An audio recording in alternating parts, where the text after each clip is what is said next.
ఒక తండ్రిగా ఒక తల్లిగా నీ పిల్లల కొరకు ఎంతో కొంత ఆస్తిని వాళ్లకు సమకూర్చి పెట్టి నువ్వు ప్రభు దగ్గరికి వెళ్ళేవాడిగా ఉండాలి. ఏ తండ్రి తన పిల్లలకు అప్పులు మిగల్చకూడదు. నీ బుద్ధిహీనపు ప్రవర్తనను బట్టి, అనారోగ్యాన్ని బట్టో, ఆర్థిక సమస్యలను బట్టో, ఎంత కష్టపడ్డా డబ్బు మిగలలేదంటే దట్స్ ఓకే. నీ సోమరితనాన్ని బట్టి దుబారాగా ఖర్చు చేసి రాబడెంత పోబడెంత ఆ ఇంకిత జ్ఞానం లేకుండా అంగులు ఆర్భాటాలకు పోయి డబ్బు దుబారా చేసుకొని నీ పిల్లలను పేద స్థితులను మిగిల్చేవాడిగా ఉండకూడదు. వాక్యం ఏమంటుందో తెలుసా? మంచివాడు తన పిల్లలకు ఆస్తిని సమకూర్చును కదా.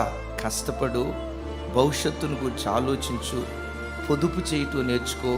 పొదుపు లేకపోతే బ్రతుకు అదుపు తప్పేటువంటి ప్రమాదం ఉందని ప్రభు పేరిట నేను మనవి చేస్తున్నాను.